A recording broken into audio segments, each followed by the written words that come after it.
Assalamualaikum warahmatullahi wabarakatuh. Selamat datang di channel Bayangan Tengah Malam. Teman-teman, sebelum kita lanjut ke ceritanya, jangan lupa dukung channel ini dengan cara like, komen, dan share video ini ya. Dan pastinya, subscribe channel ini karena akan ada video baru setiap harinya yang siap menemani malam kalian. Sore itu, terminal tampak lebih bising dari biasanya. Klakson kendaraan bersahut-sahutan, suara kondektur memanggil penumpang bercampur dengan langkah kaki orang yang tak pernah benar-benar berhenti. Di antara keramaian itu, Raka berjalan pelan sambil memanggul tas lusuh berisi dagangan, air mineral, rokok eceran, dan permen murah. "Air dingin, Pak. Rokoknya sekalian," ucapnya dengan suara lelah. Beberapa orang melirik, tapi kebanyakan mengabaikan. Ada yang menolak dengan isyarat tangan, ada juga yang pura-pura sibuk. Raka sudah terbiasa. Penolakan bukan hal baru, tapi hari ini terasa berbeda, lebih berat, lebih menyesakan. Ia berhenti di dekat bangku kayu yang mulai lapuk. Nafasnya pendek, bukan hanya karena lelah, tapi karena pikiran yang terus menghimpit tanpa jeda. Hutang. Kata itu seperti bayangan yang selalu mengikutinya kemanapun pergi. Ponselnya tiba-tiba bergetar. Nama yang muncul membuat jantungnya langsung berdegup lebih cepat. Nomor tidak dikenal. Raka ragu sejenak, lalu mengangkatnya. "Halo? Raka, kamu pikir bisa kabur terus?" Suara di seberang terdengar dingin dan tajam. "Bayar hutangmu hari ini, atau kami yang datang." Raka menelan ludah. "Saya lagi usaha, Pak. Kasih waktu sedikit lagi." "Waktu kamu sudah habis." Telepon terputus begitu saja. Raka menatap layar ponselnya yang kini gelap. Tangannya sedikit gemetar. Ia tahu ancaman itu bukan sekedar kata-kata. Sudah 2 kali orang-orang itu datang ke rumahnya, membuat keributan, bahkan hampir menyita barang yang tersisa. Ia mengusap wajahnya kasar. "Kenapa jadi begini?" gumamnya lirih. Langit mulai berubah warna, jingga perlahan digantikan gelap. Satu persatu lampu terminal menyala, tapi cahaya itu tak cukup mengusir perasaan sesak di dada Raka. Hari itu, dagangannya nyaris tak laku. Dengan langkah berat, ia memutuskan pulang. Jalan menuju rumahnya sempit dan sepi, hanya diterangi lampu jalan yang redup. Angin malam terasa dingin menusuk. Saat sampai di depan rumah kecil berdinding kusam, Raka menarik nafas panjang sebelum masuk. "Bu, Raka pulang," ucapnya pelan. Tidak ada jawaban. Ia langsung menuju kamar. Ibunya terbaring lemah di atas kasur tipis. Wajahnya pucat, nafasnya terbengar berat. "Bu," Raka mendekat, menggenggam tangan yang terasa dingin. Perempuan itu membuka mata perlahan. "Kamu sudah makan kah?" Raka tersenyum tipis, meski hatinya perih. "Sudah, Bu. Ibu gimana?" "Masih sama," jawabnya lirih. Raka menunduk.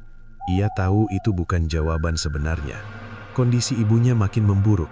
Dokter bilang butuh perawatan serius, tapi biaya yang diminta jauh dari kemampuannya. "Besok kita ke dokter lagi ya, Bu," katanya mencoba terdengar yakin. Ibunya hanya tersenyum lemah, seolah tahu itu janji yang sulit ditepati. Malam semakin larut. Raka duduk sendirian di ruang depan, ditemani lampu redup dan suara jangkrik dari luar. Ia membuka dompetnya. Kosong. Hanya ada beberapa lembar uang receh yang bahkan tak cukup untuk membeli obat.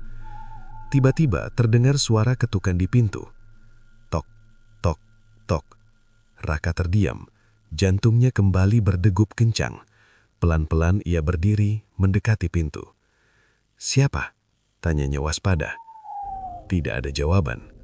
Ketukan itu terdengar lagi, kali ini lebih pelan. Dengan ragu, Raka membuka pintu sedikit. Di luar, berdiri seorang pria tua. Pakaiannya serba gelap. Wajahnya sulit terlihat jelas karena cahaya minim. "Ada yang bisa saya bantu, Pak?" tanya Raka hati-hati. Pria itu tersenyum tipis. Aneh, Senyumnya terasa dingin. "Saya dengar kamu butuh uang," katanya pelan. Raka terdiam. "Apa maksudnya?" Pria itu melangkah sedikit lebih dekat. "Saya bisa bantu, bukan pinjaman. Tidak perlu cicilan." Raka mengernyit. Lalu, "Cuma satu hal," katanya pelan. "Kamu harus berani ambil jalan yang tidak semua orang sanggup." Angin malam tiba-tiba berhembus lebih kencang. Lampu di dalam rumah berkedip sebentar. Raka menelan ludah. Ada sesuatu yang terasa tidak beres, tapi kata uang membuat pikirannya goyah. "Saya harus ngapain?" Pria itu menatapnya dalam-dalam. Tatapan yang membuat Raka sulit berpaling. "Nanti malam," bisiknya, "datang ke hutan di ujung desa." Raka terdiam. Jantungnya berdetak semakin kencang. "Di sana," lanjut pria itu, "kamu bisa mengubah nasibmu selamanya." Tanpa menunggu jawaban, pria itu berbalik dan berjalan menjauh, lalu menghilang di kegelapan. Raka berdiri terpaku di depan pintu. Pikirannya kacau, antara takut dan harapan yang mulai tumbuh. Di dalam kamar, suara batuk ibunya terdengar lagi. Raka menggenggam tangan. Malam itu, untuk pertama kalinya, ia mempertimbangkan sesuatu yang tak pernah ia bayangkan sebelumnya. Malam terasa lebih panjang dari biasanya. Raka tidak bisa memejamkan mata meski tubuhnya lelah. Ia duduk di lantai ruang depan, menatap pintu yang tadi diketuk pria asing itu. Bayangan wajah samar dengan senyum dingin terus terulang di pikirannya. Ucapan pria itu seperti terngiang tanpa henti. "Kamu bisa mengubah nasibmu selamanya." Raka mengusap wajahnya pelan. "Gila, mana mungkin?" gumamnya. Namun saat ia menoleh ke arah kamar, suara napas ibunya yang berat kembali terdengar. Seketika, keraguan itu berubah menjadi tekanan yang lebih besar. Ia berdiri, lalu berjalan mendekat. "Bu, Raka di sini," ucapnya pelan. Ibunya membuka mata sedikit. "Kamu belum tidur?" Raka menggeleng. "Belum ngantuk." Perempuan itu tersenyum lemah. "Jangan terlalu capek, Nak." Raka menggenggam tangan ibunya. Dingin, lemah. Hatinya terasa seperti diremas. "Bu," ia ragu sejenak. "Kalau ada cara cepat buat dapat uang, Ibu gimana?" Ibunya menatapnya lebih dalam. "Cara cepat biasanya ada harga yang harus dibayar." Raka terdiam. "Jangan ambil jalan gelap ya," lanjut ibunya lirih. "Ibu lebih baik begini daripada kamu kenapa-napa." Kalimat itu menusuk. Raka menunduk, tak mampu menjawab. Beberapa saat kemudian ia kembali ke ruang depan. Pikirannya semakin kacau. Di satu sisi, ia tahu apa yang dikatakan ibunya benar. Tapi di sisi lain, kenyataan hidupnya seperti tak memberi pilihan. Ponselnya kembali bergetar. Pesan masuk. "Besok terakhir. Kalau tidak bayar, kami datang." Raka menatap layar itu lama. Tangannya menggenggam. "Besok," bisiknya. Ia menutup mata sejenak, lalu menghembuskan napas panjang. Dalam diam, ia mulai merasa waktu benar-benar habis. Tanpa sadar, pandangannya kembali tertuju keluar rumah. Gelap, sunyi, tapi entah kenapa kata-kata pria tadi terasa seperti satu-satunya jalan keluar.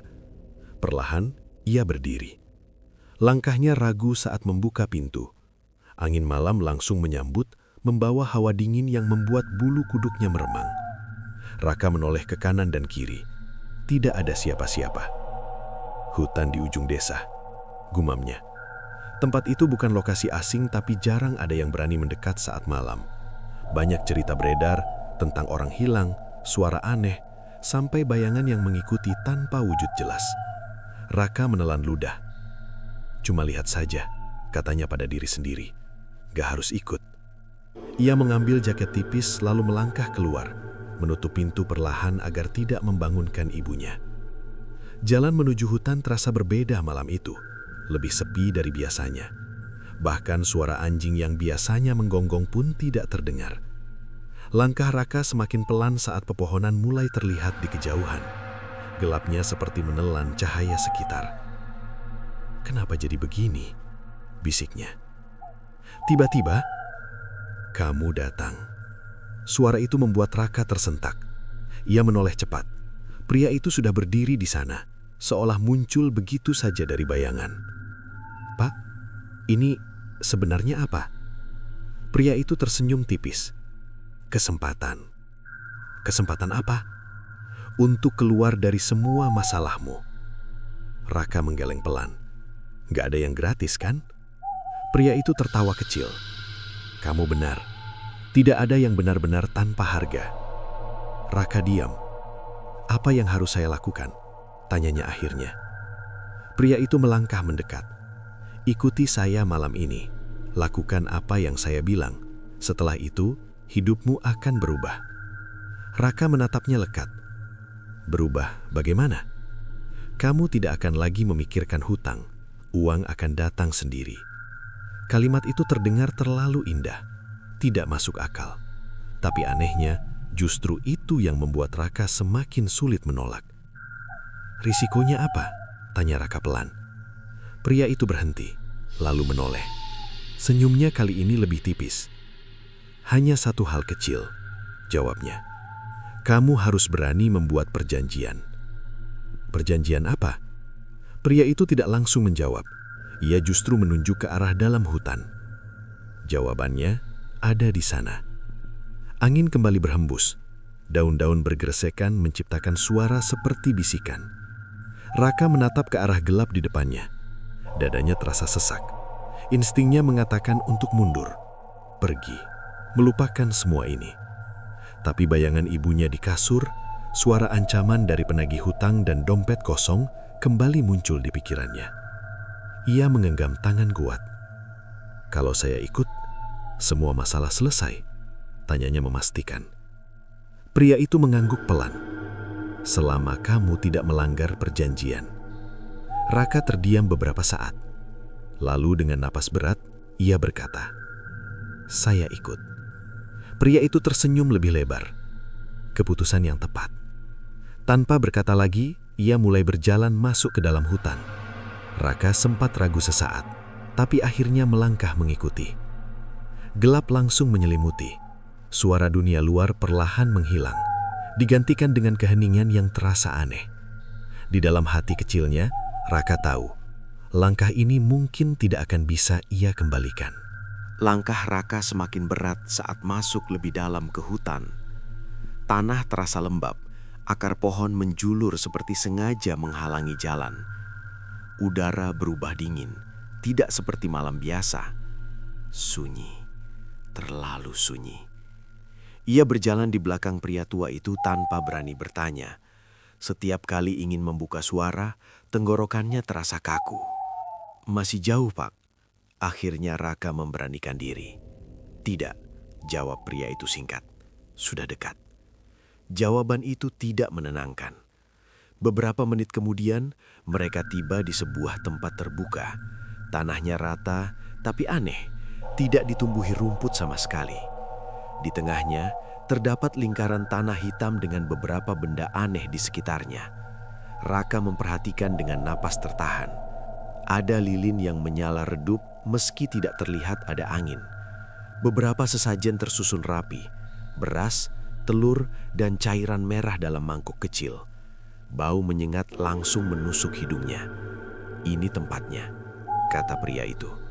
Raka menelan ludah. "Buat apa semua ini?" Pria itu tidak langsung menjawab. Ia justru mulai menyalakan beberapa lilin tambahan. "Untuk membuka jalan," ucapnya pelan. "Jalan kemana?" Pria itu berhenti, lalu menoleh. "Ke mereka yang bisa memberimu apa yang kamu inginkan." Kalimat itu membuat bulu kuduk Raka berdiri. Ia melangkah mundur sedikit. "Pak, ini bukan hal yang aneh-aneh, kan?" Pria itu tersenyum tipis. "Kamu sudah sampai di sini. Masih mau mundur?" Raka terdiam. Ia melihat sekeliling. Gelap. Tidak ada jalan jelas untuk kembali. Entah kenapa suasana itu membuatnya merasa seperti sudah terjebak. "Kalau saya berhenti sekarang?" tanya Raka. Tidak ada yang memaksa. tapi hidupmu akan tetap sama. Kata-kata itu menghantam lebih keras daripada ancaman apapun. Raka menunduk. Ingatannya kembali pada ibunya, pada pesan ancaman, pada rasa takut yang terus mengikutinya setiap hari. Ia menarik napas dalam. "Saya lanjut," katanya pelan. Pria itu mengangguk puas, berdiri di tengah lingkaran. Raka melangkah masuk dengan ragu. Tanah di bawah kakinya terasa lebih dingin dari sekitarnya. Aneh, seperti ada sesuatu yang hidup di bawahnya. "Apa yang harus saya lakukan?" tanya Raka.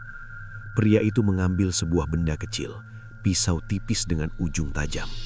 "Ulurkan tanganmu." Raka terkejut. "Untuk apa?" "Perjanjian butuh darah." Raka langsung menggeleng. Harus segitu jauh? Pria itu menatapnya tajam. Semua hal besar butuh pengorbanan. Raka menggigit bibirnya. Tangannya gemetar, tapi perlahan ia tetap mengulurkannya. Pria itu menarik tangan Raka, lalu dengan cepat menggoreskan pisau ke telapak tangannya. Raka meringis. Darah mulai menetes ke tanah. Aneh, begitu darah menyentuh permukaan, tanah seperti menyerapnya dengan cepat. "Jangan bergerak," kata pria itu. Ia mulai menggumamkan sesuatu. Bahasanya tidak jelas, bukan bahasa yang pernah didengar Raka sebelumnya. Suara itu semakin lama semakin cepat. Angin tiba-tiba berhembus kencang. Lilin-lilin bergoyang, tapi tidak padam. Bayangan di sekitar mereka mulai bergerak aneh, seolah hidup. Raka mulai panik. "Pak, ini apa?" Suaranya bergetar. "Diam," balas pria itu. Suara gumaman semakin keras. Tiba-tiba, terdengar suara lain. Bukan dari pria itu. Suara berat, seperti datang dari bawah tanah. Raka membeku. "Apa itu?"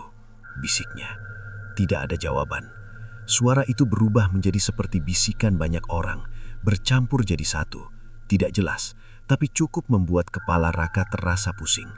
"Sekarang," kata pria itu, tiba-tiba, "sebutkan satu nama." Raka menatapnya bingung. "Nama siapa?" "Orang yang paling kamu sayangi." Raka terdiam. Jantungnya berdetak lebih cepat. "Untuk apa?" tanya pria itu. Menatapnya dalam. "Sebagai ikatan. Kalau saya tidak mau, ritual berhenti. Tapi kamu pulang tanpa apa-apa." Raka menggeretakkan gigi.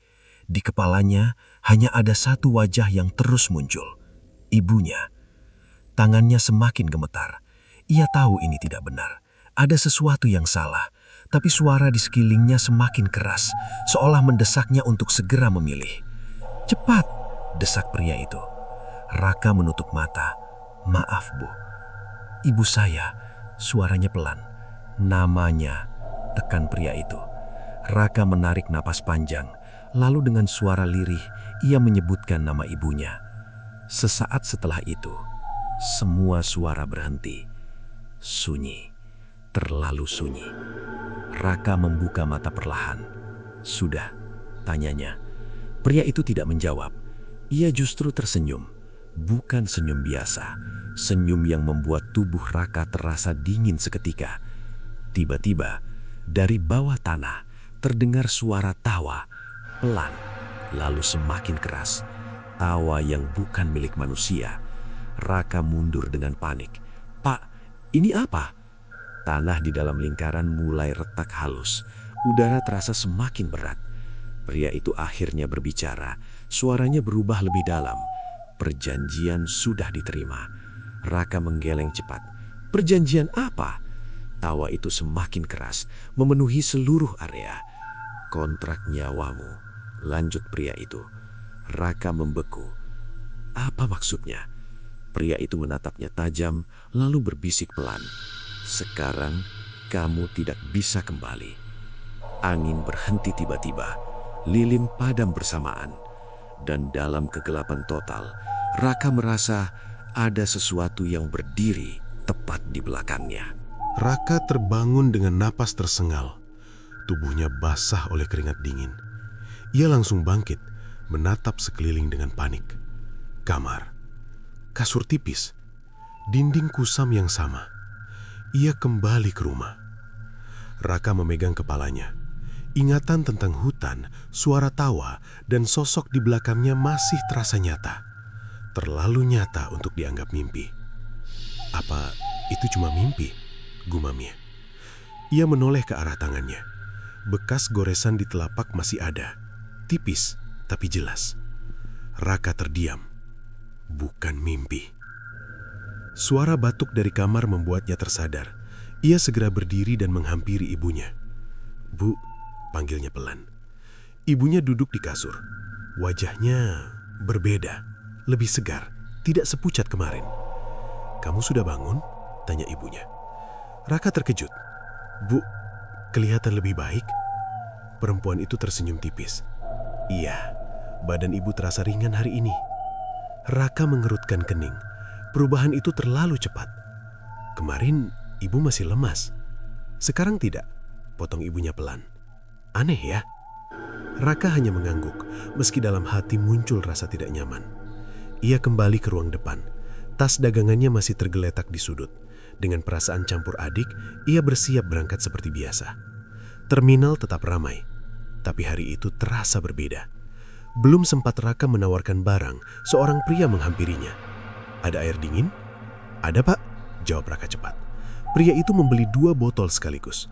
Setelah itu, datang lagi pembeli lain, lalu yang lain, tanpa henti. Dalam waktu singkat, dagangannya hampir habis. Raka sampai kebingungan sendiri. "Biasanya seharian aja belum tentu habis," gumamnya. Seorang wanita tiba-tiba menyodorkan uang lebih.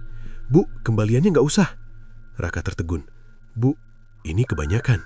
"Ambil saja," jawab wanita itu singkat, lalu pergi. Hal seperti itu terus terjadi. Setiap orang yang membeli selalu memberi lebih, bahkan ada yang tidak mengambil barangnya. Raka mulai merasa aneh. Sore belum datang tapi tasnya sudah kosong. Ia duduk di bangku, menatap uang di tangannya. Jumlahnya jauh lebih banyak dari biasanya. Ini gimana bisa? Tiba-tiba bayangan malam tadi muncul di pikirannya. Perjanjian. Raka menelan ludah. Jangan-jangan... Belum sempat ia menyelesaikan pikirannya, seseorang duduk di sebelahnya. "Kamu sudah merasakan hasilnya." Raka langsung menoleh. "Bapak itu." Suara Raka mengecil. Pria itu tersenyum. "Bagaimana? Lebih baik dari sebelumnya, bukan?" Raka mengangguk pelan. "Iya, tapi ini aneh." "Tidak ada yang aneh," jawab pria itu santai. "Kamu hanya menerima apa yang sudah dijanjikan." Raka menatap uang di tangannya lagi. "Ini akan terus seperti ini selama kamu tidak melanggar," balas pria itu. Raka terdiam. "Apa yang harus saya lakukan sekarang?" tanyanya. Pria itu berdiri perlahan. "Nikmati saja. Cuma itu. Untuk saat ini iya."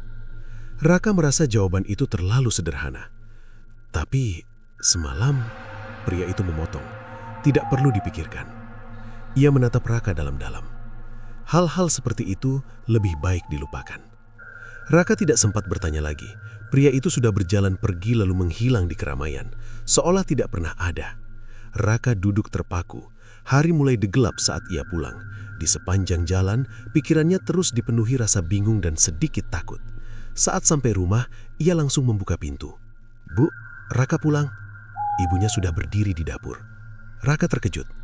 "Bu, ibu berdiri?" "Iya," jawabnya sambil tersenyum. "Ibu masak sedikit." Raka mendekat pelan. "Ibu kuat?" "Kuat," jawabnya singkat. Raka memperhatikan wajah itu.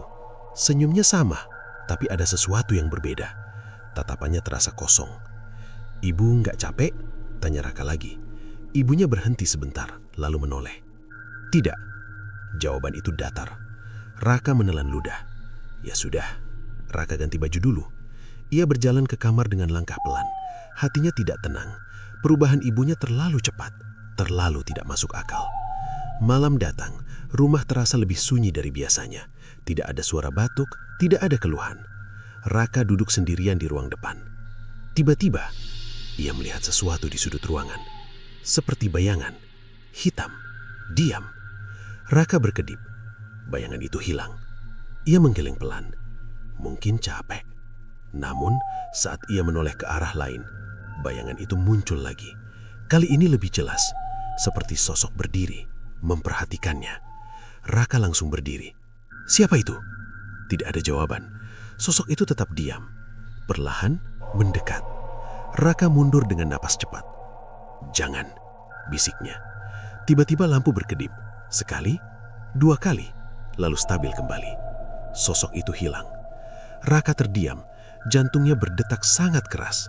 Dari arah dapur, suara ibunya terdengar. "Raka, kamu kenapa?" Raka menoleh cepat.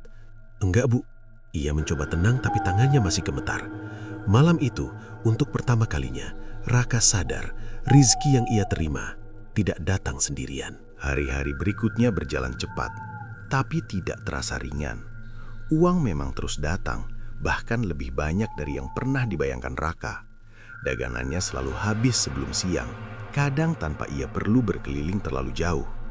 Namun ada sesuatu yang berubah, bukan hanya hidupnya, tapi juga rumahnya.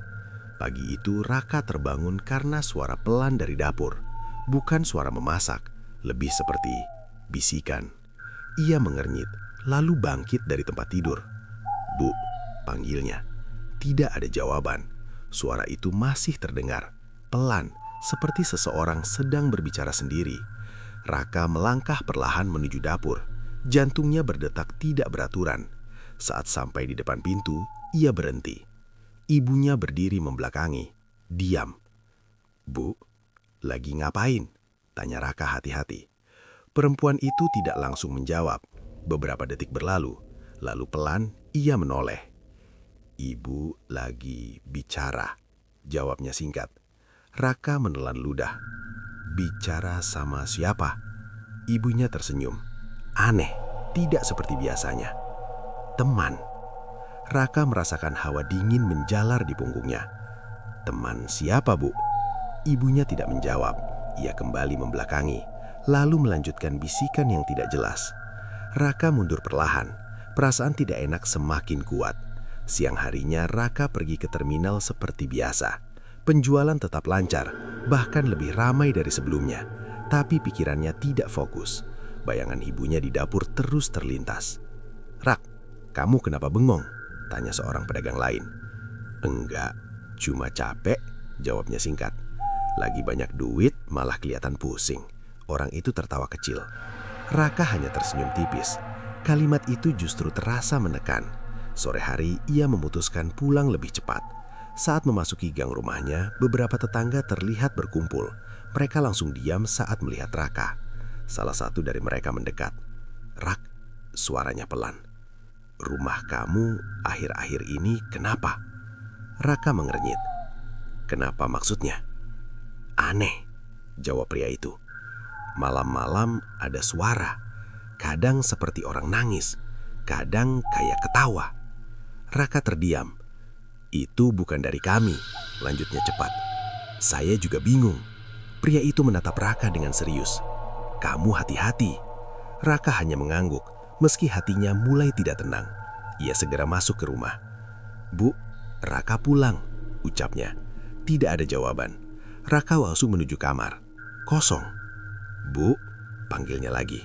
Tiba-tiba terdengar suara dari dapur. Pelan, seperti sesuatu jatuh. Raka berjalan cepat ke sana. "Bu." Ia berhenti di ambang pintu. Ibunya berdiri di depan meja. Diam, tidak bergerak. "Bu," mendekat. Tidak ada reaksi. Ia semakin dekat lalu menyentuh bahu ibunya. Tubuh itu dingin. "Bu." Suara Raka mulai panik. Pelan, perempuan itu menoleh.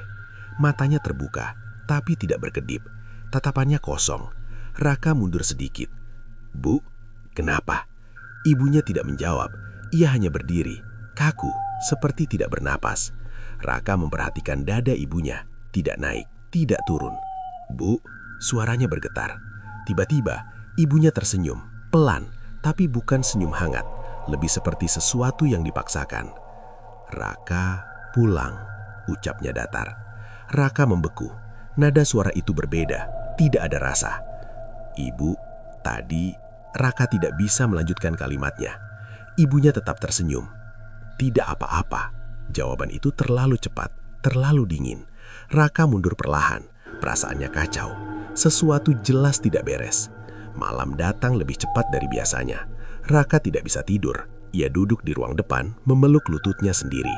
Rumah terasa hidup. tapi bukan dengan cara yang normal. Kadang terdengar langkah kaki, padahal tidak ada siapa-siapa. Kadang ada suara pelan dari sudut ruangan, seperti seseorang berbisik. Raka menutup telinganya. "Cukup," bisiknya. Tiba-tiba, dari arah dapur terdengar suara. "Raka." Suara itu lirih, seperti panggilan. Raka menegang. "Itu ibu," gumamnya. Ia berdiri perlahan lalu berjalan ke arah dapur. Setiap langkah terasa berat. Saat sampai di sana, tidak ada siapa-siapa. Kosong. Raka menelan ludah. Lalu dari belakangnya, "Raka." Ia tersenjak dan berbalik cepat. Ibunya berdiri tepat di belakangnya, sangat dekat. Wajahnya pucat, matanya menatap lurus tanpa berkedip. "Kamu kenapa di sini?" tanya Raka gugup. Ibunya tidak langsung menjawab. Beberapa detik hanya diam. Lalu, "Lapar," ucapnya pelan. Suara itu terdengar berbeda, lebih dalam. Raka merasakan tubuhnya gemetar. "Lapar apa, Bu?" Ibunya tersenyum lagi, kali ini lebih lebar, dan entah kenapa terlihat tidak manusiawi. "Lapar," ulangnya. Raka mundur satu langkah, jantungnya seperti ingin keluar dari dada. Di dalam hatinya ia mulai sadar, apapun yang ia lakukan malam itu telah membawa sesuatu pulang, dan sesuatu itu bukan lagi ibunya. Pagi datang tanpa rasa lega. Raka duduk di sudut ruang, matanya sembab karena tidak tidur semalaman. Bayangan wajah ibunya yang berubah terus menghantungi pikirannya. Dari dapur, terdengar suara piring disusun, seolah tidak terjadi apa-apa. Raka menoleh pelan. Ia ragu untuk mendekat. "Bu," panggilnya hati-hati. "Iya," jawab suara itu. Nada yang sama, datar, tanpa emosi. Raka berdiri, lalu berjalan mendekat. Ibunya sedang menata makanan di meja. Gerakannya normal, tapi terlalu kaku. "Kamu makan dulu," ucapnya tanpa menoleh. Raka duduk perlahan. Ia memperhatikan setiap gerakan perempuan itu. "Ibu," semalam Raka mencoba membuka percakapan. "Apa?" potong ibunya cepat. Raka terdiam sejenak. "Ibu nggak ingat apa-apa?" Perempuan itu berhenti, lalu menoleh pelan. Tatapannya kosong. Tidak ada yang perlu diingat. Jawaban itu membuat Raka merinding. Ia menunduk, kehilangan kata-kata. Nafsu makannya hilang. Semua terasa salah. Setelah beberapa saat, Raka berdiri. "Raka keluar dulu, Bu." Ibunya tidak menjawab. Ia hanya kembali melakukan aktivitasnya, seperti mesin yang berjalan tanpa rasa. Raka melangkah keluar rumah dengan napas berat. Kepalanya penuh pertanyaan. Ia tahu ini bukan hal biasa. Dan satu-satunya orang yang mungkin tahu jawabannya hanya satu. Pria tua itu. Langkah Raka membawanya kembali ke arah hutan. Siang hari membuat tempat itu terlihat lebih normal, tapi tetap terasa sunyi. Ia berdiri di batas pepohonan. "Pak," teriaknya. Tidak ada jawaban. Raka melangkah masuk beberapa langkah. "Pak, saya mau bicara." Angin berhembus pelan, daun bergerak. Lalu, "Kamu datang lebih cepat dari yang saya kira." Suara itu muncul dari belakang. Raka langsung berbalik. Pria tua itu berdiri santai, seperti sudah menunggu. "Pak," suara Raka penuh tekanan. "Apa yang terjadi sama ibu saya?" Pria itu tersenyum tipis. "Dia baik-baik saja." "Tidak," potong Raka cepat. "Dia berubah. Dia aneh." Pria itu menatapnya datar. "Kamu sudah mendapat yang kamu minta." Raka menggeleng keras. "Saya minta uang, bukan ini." Pria itu tertawa pelan. "Tidak ada yang gratis, Raka." Raka mengeketalkan tangan. "Apa yang sebenarnya saya bayar?" Pria itu berhenti tepat di depannya. "Nyawa." Raka membeku. "Maksudnya apa?" Suaranya melemah. "Kamu sudah menyebut nama saat ritual. Itu bukan sekedar kata." Raka menundur satu langkah. "Itu cuma syarat, kan?" Pria itu menggeleng pelan. Itu jaminan. Jantung Raka berdetak semakin cepat. Tidak, bisiknya. Kamu menyerahkan seseorang yang paling kamu sayangi sebagai pengganti. Raka menggeleng lagi. Tidak mungkin, ibu saya masih hidup. Pria itu menatapnya dalam. Apa kamu yakin? Kalimat itu menghantam keras. Bayangan ibunya yang dingin, tidak bernafas, kembali muncul di pikirannya. Raka terdiam. Tidak, ulangnya pelan. Tapi kali ini, suaranya goyah. Pria itu tersenyum tipis. Tubuhnya memang masih ada. Raka langsung menatapnya. Maksudnya, sesuatu hanya meminjamnya. Raka merasa kakinya lemas. Jadi, ibu saya, ia tidak sanggup melanjutkan. Sudah bukan milikmu sepenuhnya. Potong pria itu. Raka menutup wajahnya dengan kedua tangan. Ini salah, gumamnya. Kamu yang memilih, jawab pria itu dingin. Raka menatapnya lagi. Kalau saya hentikan semua ini? Tidak bisa. Kenapa? Kontrak sudah terjadi. Raka mendekat dengan emosi. Saya batalkan, saya tidak mau. Pria itu tetap tenang. Kamu tidak punya hak untuk membatalkan. Raka terdiam, napasnya memburu. Apa yang akan terjadi selanjutnya? Tanyanya pelan.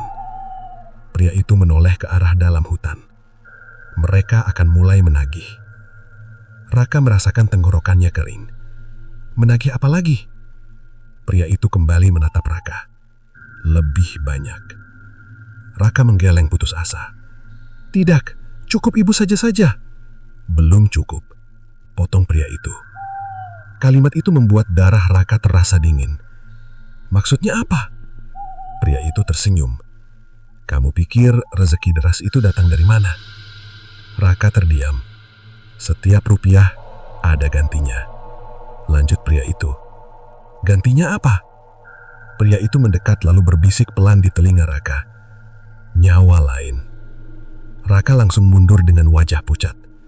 Tidak, bisiknya. Pria itu berdiri tegak. Semakin banyak kamu menerima, semakin banyak yang diambil. Raka menggeleng putus asa. Saya tidak mau. Sudah terlambat. Sunyi menyelimuti. Raka merasa dadanya sesak. Ia menatap pria itu dengan mata penuh penyesalan.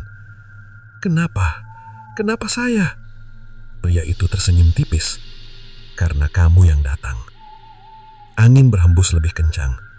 Daun bergesekan, menciptakan suara seperti tawa pelan. Raka berdiri terpaku. Kini ia mengerti. Apa yang ia anggap jalan keluar, ternyata awal dari sesuatu yang jauh lebih gelap. Langkah Raka terasa kosong saat keluar dari hutan. Kata-kata pria tua itu terus berputar di kepalanya, seperti tidak memberi ruang untuk berpikir jernih. Nyawa lain. Ia menggeleng pelan. Nggak mungkin, gumamnya.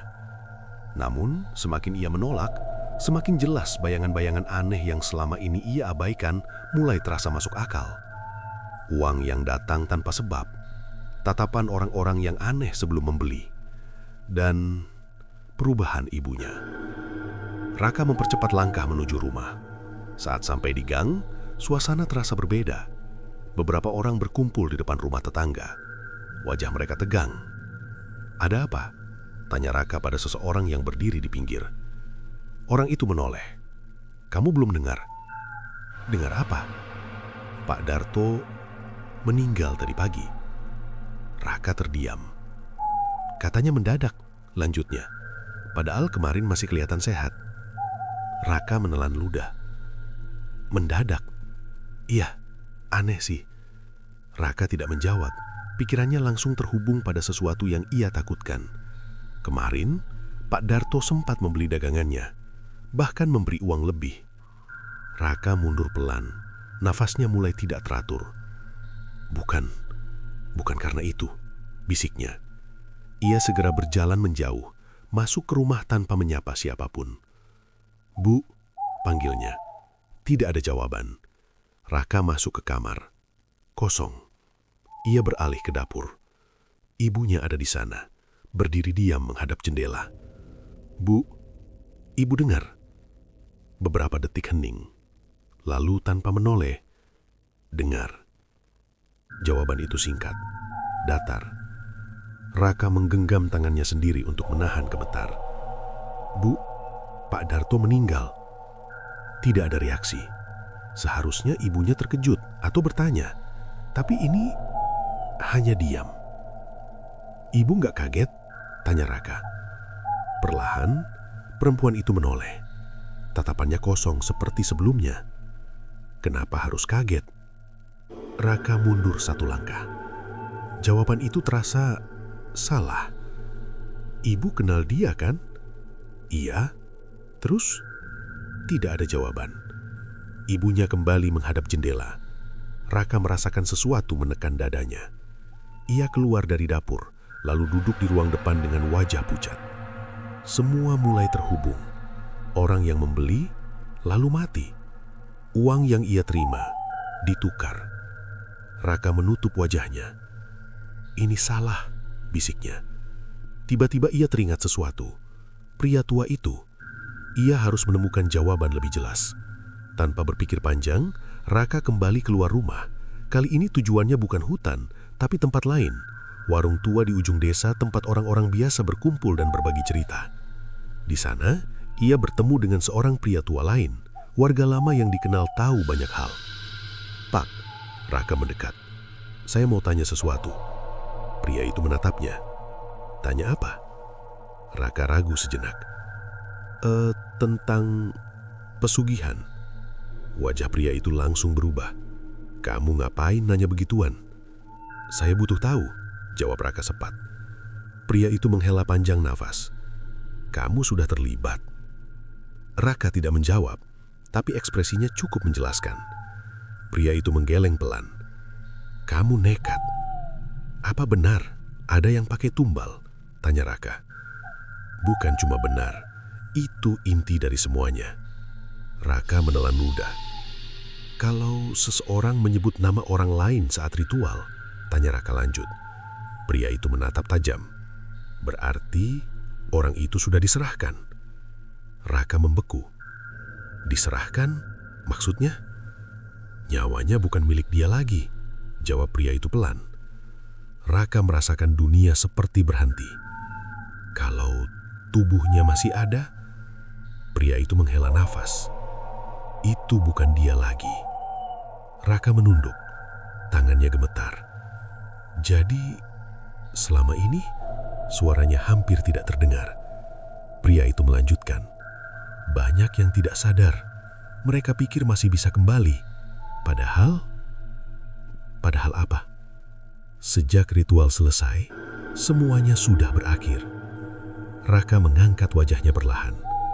Berakhir? Pria itu menatapnya dalam. Orang yang ikut ritual itu sebenarnya sudah mati. Raka langsung berdiri. Apa maksudnya? Suaranya meninggi. Yang berjalan sekarang cuma sisa tubuh yang dipakai untuk menyelesaikan kontrak. Raka mundur pelan. Tidak mungkin, saya masih hidup, gumamnya. Pria itu tidak menjawab. Tatapannya cukup untuk membuat Raka semakin takut. Raka keluar dari warung dengan langkah tidak seimbang. Pikirannya kacau. Tidak mungkin, bisiknya. Ia menyentuh dadanya. Detak jantung masih terasa. Nafas masih ada. Tapi semua kejadian yang ia alami tidak masuk akal. Saat sampai di rumah, suasana terasa lebih dingin. Ia masuk perlahan. Bu, panggilnya. Tidak ada jawaban. Raka melangkah ke dalam. Tiba-tiba, ia melihat sesuatu di cermin. Refleksi dirinya terlihat berbeda. Wajahnya pucat, matanya kosong, dan untuk sesaat tidak bergerak saat ia bergerak. Raka membeku. Apa? Suaranya bergetar. Refleksi itu perlahan tersenyum. Padahal Raka tidak. Jantungnya seperti berhenti. Di belakangnya, suara ibunya terdengar. Atau kamu juga sudah sadar? Raka menoleh cepat. Ibunya berdiri di sana, tersenyum. Dan untuk pertama kalinya, tatapannya terlihat hidup. Tapi bukan sebagai manusia. Raka mundur perlahan. Napasnya tersendat. Tatapan ibunya kini berbeda. Bukan kosong seperti sebelumnya, tapi justru terlalu tajam. Seolah ada sesuatu yang benar-benar melihat dari dalam sana. Atau kamu juga sudah sadar? Ulang perempuan itu pelan. Raka menggeleng cepat. Sadar apa? Senyum di wajah ibunya melebar. Tidak wajar. Bahwa ini semua sudah terlambat. Raka merasakan kakinya lemas. Ia mencoba menjauh, tapi langkahnya terasa berat. "Ibu, ini Raka," ucapnya, suara gemetar. Perempuan itu tertawa kecil. Suara yang keluar bukan suara yang ia kenal. "Raka," ulangnya. "Nama itu masih kamu pakai?" Jantung Raka berdetak semakin cepat. "Maksudnya apa?" bisiknya. Perempuan itu melangkah mendekat. Setiap langkahnya pelan, tapi terasa menekan. "Kamu masih berpikir kamu manusia," katanya. Raka langsung menggeleng. "Saya masih hidup. Benarkah?" Kalimat itu membuat Raka terdiam. Ia teringat ucapan pria di warung tentang tubuh yang hanya menjadi wadah, tentang sesuatu yang berjalan tanpa jiwa. "Tidak," Raka memegang kepalanya. "Ini tidak masuk akal." Perempuan itu berhenti tepat di depannya. "Yang tidak masuk akal adalah kamu masih menyangkal." Raka mundur cepat, lalu berlari keluar rumah. Udara malam langsung menyambut.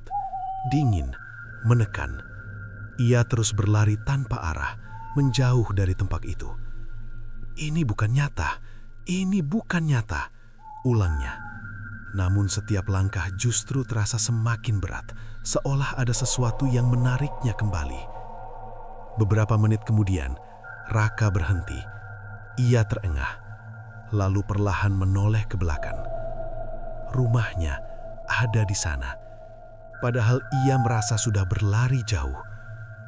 "Apa?" Napasnya tercekak. Ia mencoba berjalan ke arah lain, menyusuri gang berbeda, belok ke jalan sempit, terus maju tanpa berhenti. Namun, saat ia berhenti lagi dan menoleh, rumah itu tetap ada di belakangnya. Raka mulai panik. "Kenapa? Kenapa saya di sini lagi?" Ia berlari lagi, lebih cepat, lebih jauh. Tapi hasilnya sama. Ia selalu kembali, seolah tempat itu mengikatnya. Raka jatuh berlutut di tanah. Napasnya tidak teratur. "Lepasin saya," bisiknya. Tiba-tiba, dari dalam rumah terdengar suara. Tangisan, pelan, lalu berubah jadi tawa. Raka menutup telinganya. "Cukup, cukup." Namun suara itu semakin keras.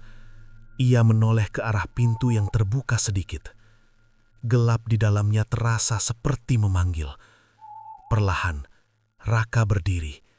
Langkahnya kembali mendekat, seolah tubuhnya tidak lagi sepenuhnya ia kendalikan. Saat masuk, udara terasa lebih dingin dari sebelumnya. Lampu redup, bayangan di dinding bergerak pelan. "Ibu," panggilnya lirih. Tidak ada jawaban. Raka melangkah ke ruang tengah. Tiba-tiba, ia melihat sesuatu di lantai. Uang, banyak sekali, berserakan. Raka terdiam. Ini, ia mendekat. Jumlahnya jauh lebih banyak dari yang pernah ia pegang. Tangannya gemetar saat mengambil satu lembar. Namun saat ia melihat lebih dekat, uang itu basah, merah. Raka menjatuhkannya. Itu bukan uang. Suara itu datang dari belakang. Raka menoleh perlahan. Perempuan itu berdiri di sana, tersenyum. "Setiap yang kamu terima," katanya pelan, "punya asal." Raka menggeleng. "Tidak, ini bukan..." Perempuan itu melangkah mendekat. "Itu dari mereka." "Siapa?" "Mereka yang kamu ambil. Raka mundur. "Tidak, saya tidak mengambil apa-apa." Perempuan itu tertawa pelan. "Kamu menjual, mereka membeli, lalu mereka hilang." Raka terdiam. Wajah Pak Darto muncul di pikirannya. Orang-orang lain yang sempat membeli, yang memberi uang lebih, yang sekarang mungkin sudah tidak ada. "Tidak," bisiknya. Perempuan itu berhenti. Tatapannya semakin dalam. "Kamu pikir ini hadiah?" Raka tidak menjawab. "Itu tukaran," lanjutnya. "Hidup ditukar dengan kemudahan." Raka memegang kepalanya. "Saya tidak mau ini." Tidak ada pilihan. Raka menatapnya dengan mata penuh putus asa. "Gimana cara berhenti?" Perempuan itu tersenyum tipis. "Bayar." "Dengan apa?" Perempuan itu mendekat, lalu berbisik. "Dengan dirimu." Raka membeku. "Bukannya saya sudah?" Suaranya melemah. Perempuan itu menggeleng pelan. "Belum sepenuhnya." Raka mundur. "Apalagi yang harus diambil?" Perempuan itu tidak langsung menjawab. Ia justru menunjuk ke arah sudut ruangan. Raka mengikuti arah itu. Di sana ada bayangan. Tidak satu, banyak.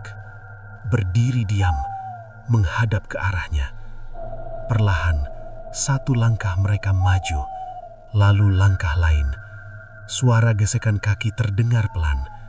Raka mundur dengan panik. "Itu siapa?" Perempuan itu menjawab dengan suara rendah. "Mereka yang sudah kamu habiskan." Raka menggeleng haras. "Tidak, saya tidak." Langkah bayangan itu semakin dekat. Wujudnya mulai terlihat. Wajah-wajah pucat, mata kosong. Beberapa terlihat seperti orang yang pernah ia temui. Raka menjerit, "Pergi, jangan dekat-dekat." Namun mereka terus maju, tanpa suara, tanpa ekspresi. Hanya satu tujuan, mendekat. Raka mundur sampai tubuhnya menabrak dinding. Tidak ada jalan lagi. Perempuan itu berdiri di samping, masih tersenyum. "Kamu belum selesai," katanya pelan. Raka melihat bayangan-bayangan itu dengan mata penuh ketakutan. Untuk pertama kalinya, ia benar-benar mengerti. Hutang yang ia miliki sekarang bukan lagi soal uang, dan yang menagih bukan manusia. Raka menempel di dinding, napasnya tersengal. Sosok-sosok pucat itu terus mendekat. Langkah mereka pelan tapi pasti. Mata kosong mereka tertuju padanya, seolah mengenali. Jangan dekat!" Suara Raka pecah. Tidak ada yang berhenti. Perempuan di sampingnya, yang dulu ia panggil ibu, masih tersenyum tipis. "Sekarang kamu paham," katanya pelan. Raka menggeleng cepat. "Saya nggak mau ini. Saya nggak pernah minta." "Kamu datang sendiri," jawabnya datar. Langkah makhluk-makhluk itu semakin dekat. Udara terasa berat. Dinding di belakang Raka seolah menahan tubuhnya agar tidak bisa lari. "Apa yang kalian mau?" tanya Raka dengan suara lemah.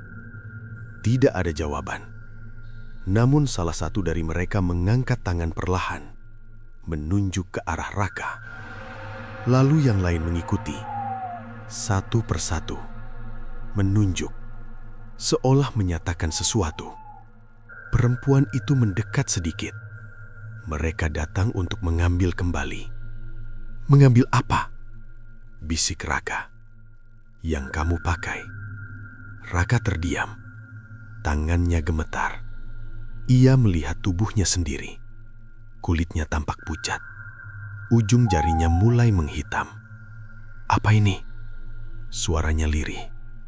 Perempuan itu tidak menjawab. Ia hanya memperhatikan, seolah menikmati. Salah satu sosok kini berdiri sangat dekat. Wajahnya samar, tapi perlahan terlihat jelas. Raka terkejut. "Itu Pak Darto." Wajah itu kosong. tapi matanya menatap tepat ke arahnya. Raka mundur sedikit, tapi tidak bisa jauh. Saya nggak sengaja, ucapnya terbata. Sosok itu tidak bereaksi, namun perlahan ia mengulurkan tangan. Raka mencoba menepis, tapi tangannya terasa lemah. Sentuhan itu dingin, sangat dingin. Begitu menyentuh kulitnya, Raka merasakan sesuatu ditarik, bukan dari luar, tapi dari dalam dirinya. Ah! Ia menjerit. Tubuhnya bergetar. Satu persatu sosok lain ikut mendekat. Mereka tidak berbicara, hanya menyentuh, mengambil. Setiap sentuhan membuat tubuh Raka semakin lemah. Berhenti! Tolong! Suaranya hampir hilang.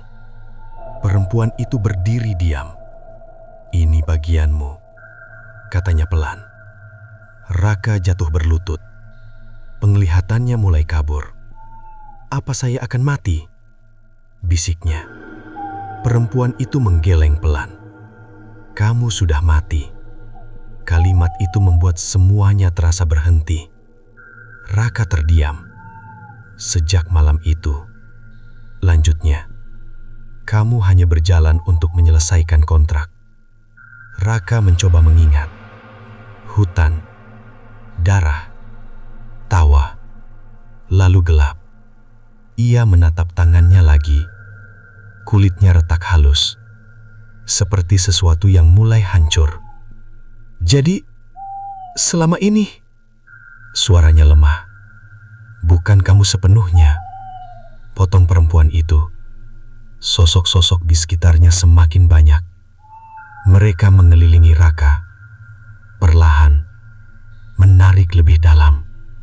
Raka tidak bisa melawan lagi. Tenaganya habis.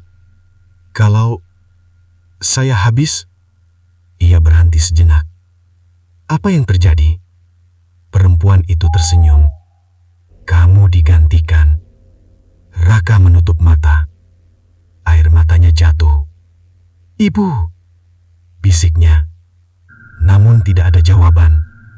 Karena yang berdiri di sana bukan lagi ibunya. Sentuhan terakhir terasa lebih kuat. Seolah sesuatu benar-benar dicabut dari dalam dirinya. Tubuh Raka terjatuh ke lantai. Diam, tidak bergerak. Sosok-sosok itu perlahan menghilang, satu persatu, meninggalkan ruangan yang kembali sunyi. Perempuan itu berdiri sendiri. Ia menatap tubuh Raka, lalu berbalik, dan berjalan pergi ke dalam gelap. Keesokan harinya, terminal kembali ramai seperti biasa. Orang-orang berlalu lalang, tidak menyadari apa yang terjadi di tempat lain. Di sudut area, seorang pedagang asongan baru terlihat berjalan pelan. Tas lusuh di bahunya, wajahnya lelah. Air dingin? Rokok? Ucapnya lirih. Seorang pembeli mendekat. Berapa? Pemuda itu mengangkat wajah. Matanya kosong.